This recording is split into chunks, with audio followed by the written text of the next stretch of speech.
The film starts in San Francisco in 1981. Chris Gardner, the main character, sells a medical device called the Portable Bone Density Scanner to make money. Each day, he drops his son Christopher off at a cheap daycare in Chinatown. Outside the daycare, Chris asks the janitor when he plans to remove the bad words written on the wall. He points out that there's a spelling mistake in the word happiness on the daycare sign, noting it uses the letters IE instead of just the letter Y. While waiting for a bus, Chris is approached by a homeless man who asks about the device he's holding, wrongly thinking it's a time machine. After that, Chris visits different hospitals that might need the medical device he's selling. Because of this, he asks his wife Linda to pick up their son from daycare, even though she's working a double shift. Linda complains about having to rush home, feed Christopher, bathe him, put him to bed, and get back to work for her second shift. He needs to sell at least 2 devices per month to pay the bills, but most hospitals find the scanner expensive and not needed, so he hasn't made a sale in a while. Always in a rush, Chris parks his car directly in front of hospitals. Unable to pay off his parking tickets, his car is eventually towed away. That evening, while having dinner, Chris notices a Rubik's Cube, which is still a new toy at that time. Linda mentions it's a gift for Christopher from a co-worker named Cynthia, adding that it's really meant for adults since Chris can't solve it.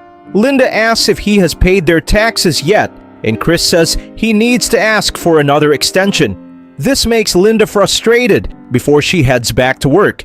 The next day, while walking down the street, Chris notices a businessman getting out of a red Ferrari. He asks the man what he does for a living, and the man replies that he's a stockbroker. Chris thinks the job requires a high level of education, but the man explains that success as a stockbroker mostly depends on math and social skills. The man even jokes about letting Chris use his car for the weekend. After this brief talk, Chris looks around and sees how happy everyone seems to be. He wonders why he can't be like that and constantly thinks about it. The next morning, Chris tells Linda that he plans to be home by 6 because he's applying for a job as a stockbroker. Linda finds the idea ridiculous and sarcastically asks why not become an astronaut instead. They argue, and Linda reminds him that they have 2 months' worth of rent to pay. She insists that he should sell all of his remaining medical devices and leave that business behind. Chris defends himself, saying this is what he's trying to do for his family. Chris heads to a brokerage firm to apply, but leaves his medical device with a street performer because he doesn't want to go inside carrying it. He gives her $1, promising to give her more when he returns. He warns the girl that the device has no value to her since even he can't sell it. Inside, he meets a human resources representative from a satellite office. The representative explains that they receive many applications. He only helps people fill out the applications and then sends them to JT Whistle in the main office, who makes the hiring decisions. While talking to the HR person, Chris notices the street performer running away with his device, making Chris quickly leave. He grabs the application form and runs after her. But despite a long chase and yelling for her to stop, the street performer escapes on a train. That night, Chris returns home with the application form but can't sleep, angry at himself for losing the expensive medical device. The next morning during breakfast, he watches the news about the Rubik's Cube, which reports that a math professor solved it in 30 minutes. As she leaves for work, Linda asks Chris to return without the device. Chris promises Linda that he will sell it so she won't have to see it anymore. On their way to daycare, father and son discuss the misspelling of the word happiness in the daycare sign. Christopher asks if a profanity word is spelled correctly, and Chris confirms it is, but explains that's not part of the motto and is an adult word he shouldn't learn. Chris learns from his son that they watch TV series in the daycare instead of having lessons, which annoys him to the point where he complains to a nanny.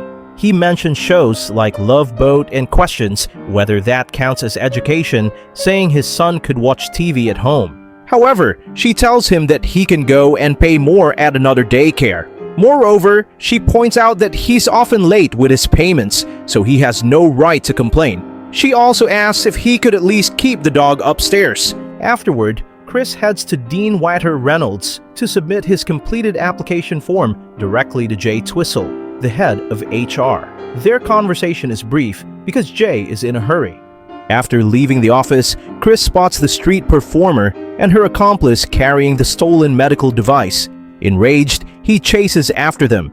Trying to avoid Chris, the performer jumps onto a bus. Chris narrates that he spent his life savings on these machines, believing them to be revolutionary. He even asked the landlord to take a picture of him with the devices, but most hospitals and doctors saw them as unnecessary luxuries, so losing one device was like losing a month's worth of groceries. After a determined chase, he finally gets his device back. Sitting at a bus stop, Christopher reminds his father that he promised to sell the devices, pointing out that he now has two again.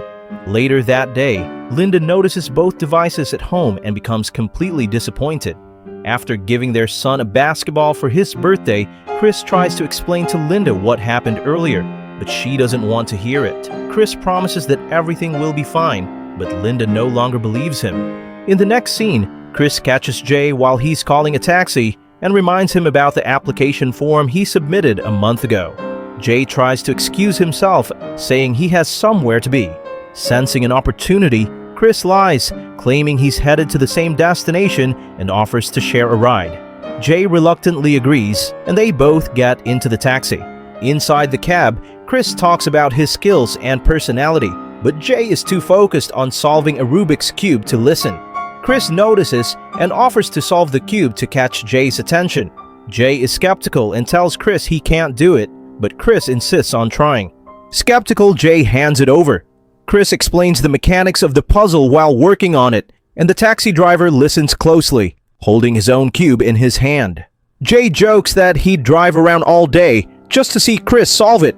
Before Jay reaches his destination, Chris completes the puzzle, impressing both Jay and the driver. However, Jay leaves Chris behind, which means Chris has to pay the fare with only $5 in his wallet.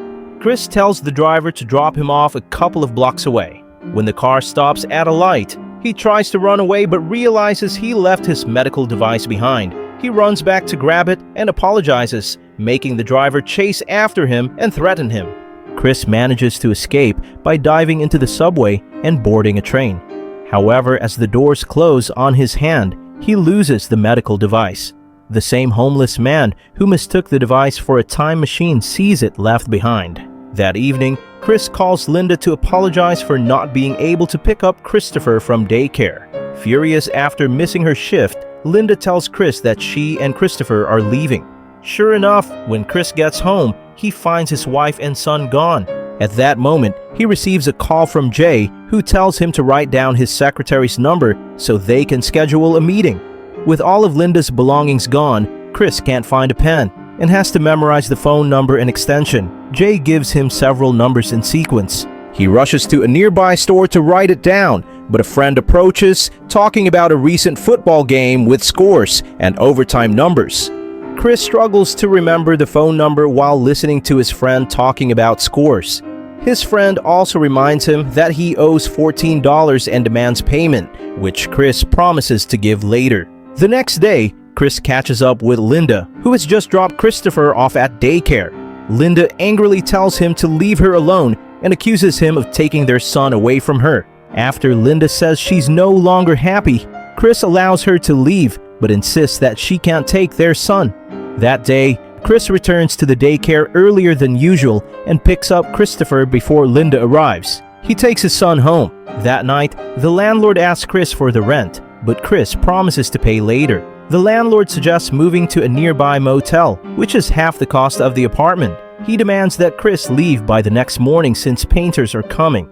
Chris pleads with the landlord to let him stay longer and offers to paint the apartment himself, mentioning he has his son living there. The landlord agrees, giving Chris one more week as long as he paints the rooms. The next day, while painting the walls, Chris hears a knock on the door. He opens it to find two policemen who tell him to come with them to the station. Chris pays his parking ticket at the police station, but the officer tells him it will be verified at 9:30 a.m. the next morning.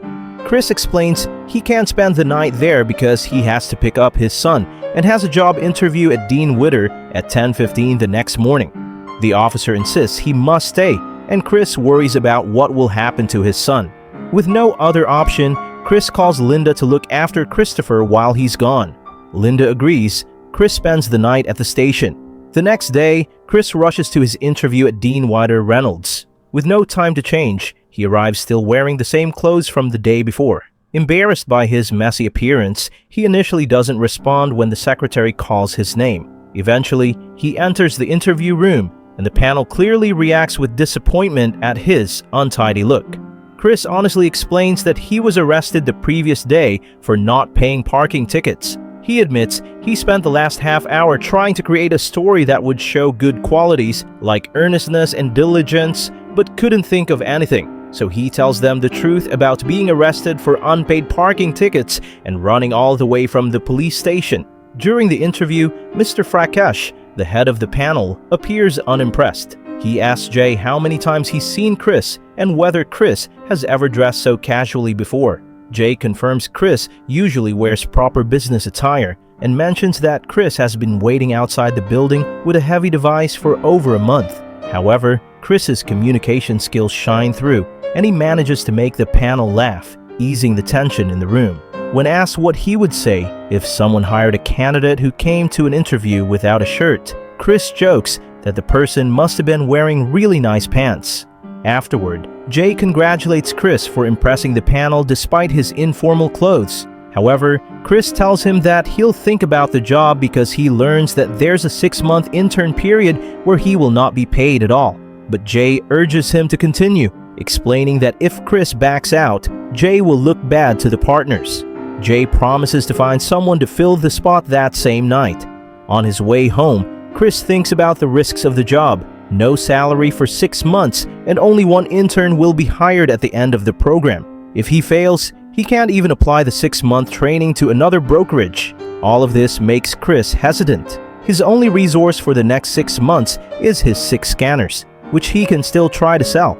After the interview, Chris heads home to finish painting the walls before Linda and Christopher arrive.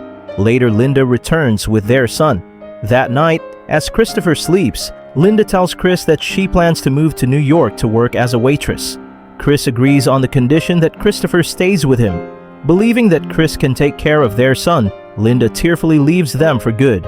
After she leaves, Chris calls Jay's secretary and leaves a message accepting the internship position. The next day, Chris and his son move 2 blocks away to a nearby motel with the help of Chris's friend who owes him $14. Since it's Saturday, Chris takes Christopher to play basketball before heading out to sell a bone density scanner. While shooting hoops, Christopher tells his father that he dreams of going pro. Chris, however, discourages him, saying that he was below average in basketball when he was young and that Christopher will likely end up the same. He tells Christopher he doesn't want him wasting time shooting the ball around all day and night. He suggests that Christopher aim lower, but noticing the disappointment in his son's face, Chris changes his approach. He encourages his son not to let other people tell him that he can't do something, not even his own father. Chris explains that when you have a dream, you have to protect it. He points out that people who can't do something themselves often tell others they can't do it either. He ends by telling Christopher that if he wants something, he should go get it. They then head to a hospital to sell the scanner, and the hospital agrees to buy it, giving them some much-needed cash. When cashing the check, Chris lets his son buy a chocolate bar. The next day, Chris starts his internship learning about the trade. The internship coordinator tells the group they need to do whatever it takes to attract clients, whether that means having meals with them or even babysitting for them. They must do anything to familiarize clients with their investment packages. He explains that in addition to passing the exam, they'll need to secure contracts to be hired. During his lunch break, Chris meets Mr. Frakesh on the street. Their conversation is cut short when Chris spots the scanner he lost during his escape from the taxi driver. He sees a homeless man carrying it and chases after him, only to be hit by a car. The driver politely asks if he's okay, but Chris realizes that one of his shoes has fallen off. He limps back to the program with just one shoe. Someone notices and points out he's missing a shoe, which Chris acknowledges with thanks.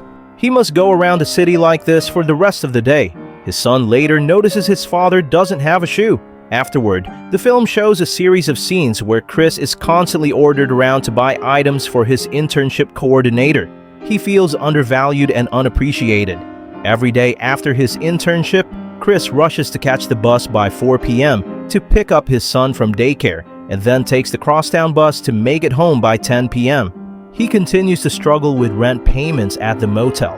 Ralph, the motel manager, keeps asking for payment, and Chris keeps promising he'll get it soon. At the brokerage, all the interns work their way through call sheets, contacting potential clients from the bottom up, aiming to eventually reach CEOs. Although interns are expected to stay until 7 p.m., Chris needs to pick up his son, so he only has 6 hours instead of 9 to do his job. To maximize his time, he doesn't hang up the phone between calls, saving 8 minutes each day. He also avoids drinking water to cut down on bathroom breaks. Despite these measures, after 2 months, he still can't progress through a full call sheet. Frustrated, he decides to break protocol and jumps up the list, calling the CEO of the company directly. To his surprise, he manages to secure a meeting with Walter Ribbon. Ribbon asks if Chris can be there in 20 minutes since someone just canceled, giving Chris a few minutes before the Monday Night Football game. As he's rushing out of the building, his internship boss asks him to move his car. Chris explains that he has a meeting with Ribbon, but the boss insists, mentioning something about having to jimmy the key because the other doors don't unlock. Chris wastes precious time struggling with the jammed door and searching for a parking space. Unable to find one, he drives to Walter Ribbon's office in his boss's car, but gets caught in traffic, causing him to miss the meeting. The receptionist tells him he just missed Ribbon. On his way back, he finds a parking ticket under the windshield wiper. That night at a diner, Chris fills out a check to pay that parking ticket. Christopher points out they're paying a parking ticket when they don't even have a car anymore. He tells his son to help him at a business meeting this weekend. Christopher initially refuses, but his father convinces him to come by saying that they might possibly go to a football game. In fact, he hopes that Mr. Ribbon will invite them to a game. The next morning, as they head to Walter Ribbon's house, Christopher asks when they will be going to the football game. Chris explains the difference between possibly and probably. He says possibly means they might or might not go, while probably means there's a good chance they'll go. Christopher realizes this means they're probably not going to the game. Chris asks how his son got so smart, and Christopher responds that it's because his father is smart. He then knocks on Mr. Ribbon's door. Chris thanks him for the opportunity the previous day, despite missing it, and claims they were visiting a close friend in the neighborhood. He also lies about their plans to attend the football game, and his strategy works. Mr. Ribbon invites the father and son to join them in the box seats. Chris mentions they have upper deck seats, but Ribbon explains they have a private box section that's more comfortable. Christopher agrees to go. To appear like a successful manager, Chris hides the fact that he doesn't even own a car. When Ribbon suggests putting something in Chris's car, Chris makes up an excuse about being stung by a bee to explain why they can't access their vehicle. During the game, Mr. Ribbon admits he likes Chris, but says there's no chance he'll accept his offer. He tells Chris to just relax and enjoy the game. And Chris gets to network with Mr. Ribbon and his business companions. After 4 months, Chris has sold all his scanners, giving him just enough money to make it through his internship. However, this progress is suddenly stopped when the IRS seizes his bank account for unpaid taxes, leaving him broke. Ralph warns Chris not to jerk him around, and Chris insists he's not and will get the money. Desperate for some cash, Chris asks his friend Wayne for the money he's owed, but his friend believes the debt was already settled when he drove Chris and Christopher to the motel. Chris argues that Wayne only drove them 2 blocks, which is about 200 yards. Frustrated, Chris argues with him until Wayne slams the door in his face. Chris yells for Wayne to give him his money. Later that day, while watching his son play at a playground, Chris spots the medical device he lost on the subway. He catches the homeless man carrying it and finally gets the scanner back. However, the homeless man starts shouting that he needs the time machine to go back in time to see Jimi Hendrix burn his guitar. Chris and Christopher rush to sell the device, only to discover it's broken. Though the hospital promises to pay once it's fixed, they tell Chris to just come back when it's working. Chris desperately says he needs to fix it right now, but they refuse. That night, they return to the motel only to find their belongings outside the room. Chris tries to open the door but discovers the lock has been changed. Exhausted, Christopher begins to cry, begging his father to open the door and let them in. Chris tells him to stop. Desperate for a place to stay, Chris seeks help from Wayne, but Wayne won't even open the door. With no other options, Chris and his son are forced to move again. Despite their exhaustion, they end up in a train station where Christopher points out that the device isn't really a time machine as the homeless man had claimed. To lift his son's spirits, Chris pretends it is. He presses the button and acts as if they're transported back to the time of dinosaurs, inviting Christopher to join the fantasy. Chris tells his son they need to hide in a cave from the dinosaurs. Christopher asks about finding a cave, and Chris urges him to come along. They move to the bathroom, playing along with the game, and stay there for the night. While his son sleeps, Chris quietly cries, feeling the weight of this low point in his life. He covers Christopher's ears when people pound on the door. The next day, Chris heads to work with his suitcase. Jane notices and asks where he's headed, making Chris make up a story about going to Sacramento to play golf with potential clients. Jane thinks it sounds awesome and tells him to let the clients win a round. In the next scene, Chris and Christopher try to find shelter at a homeless center but are turned away because it's only for women and children. The staff member says Christopher can stay, but Chris has to find somewhere else. Chris insists they need to stay together. A staff member directs them to another shelter a few blocks away, and they rush to make it by the 5 p.m. cutoff. After waiting in line, they're almost denied a spot because the shelter is nearly full. Luckily, they secure a room after security finds that the person in front of them tried to cheat his way to the front of the line. Inside the homeless shelter, Chris tucks in his son and then tries to fix the broken scanner. He finds broken parts in it. The man reads his books under street lights since the electricity is turned off at night. The daily routine of lining up at the homeless shelter becomes part of Chris and Christopher's life. Christopher suggests leaving the suitcase, but Chris explains they can't because they'll have a different room later. So Chris brings his suitcase to work every day and tells everyone different stories about why he's carrying it. He learns how to finish his conversation with clients quickly because he and his son have to get in line early at the homeless shelter. One day, Chris and his son attend a mass at the homeless shelter after Chris studies for the next day's internship exam. The next day, Chris finishes his exam quickly to join the shelter line in time. On his way out, Mr. Frakesh, just stepping out of a taxi, asks Chris to lend him some money since he forgot his wallet at the office. Despite his limited funds, Chris gives him $5. Unfortunately, he and Christopher are late to the shelter that night and must find another place to stay.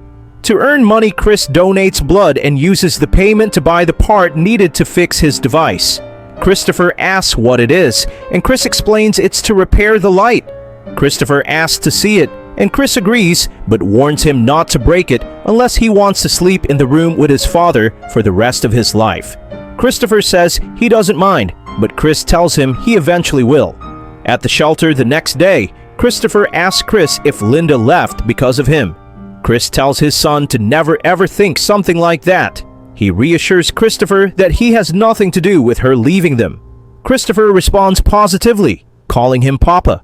After tucking his son in, Chris successfully repairs the medical scanner. The next day, he manages to sell the device, earning enough money to last them 4 more weeks. He excitedly tells Christopher that they'll be staying at a hotel that night. Christopher asks if it's a hotel, and Chris confirms, but says it's just for one night. He jokes that they can go back to the cave if Christopher likes. Christopher strongly declines, saying never, and Chris agrees, hoping they won't have to. They spend the night in a decent hotel, enjoying the comfort of a TV. The next morning, Chris and his son escape the harsh atmosphere of the city by going to the beach. Over time, Chris secures contracts with several of Mr. Ribbon's friends he met at the football game. In the next scene, Jay congratulates Chris on his final day in the internship program while they're in the bathroom. He compliments Chris for securing many clients and tells him that regardless of what happens next, he did a fantastic job. The message feels like a farewell speech, which makes Chris even more nervous. Later, Chris is called in by his internship coordinator, who leads him to Mr. Frakash. Noticing Chris is wearing a new shirt, Mr. Frakash comments on it. Chris tells him that it's because he's on his last day as an intern. Mr. Frakash replies that he hopes Chris will wear it again tomorrow because tomorrow will be his first day as a full-time employee.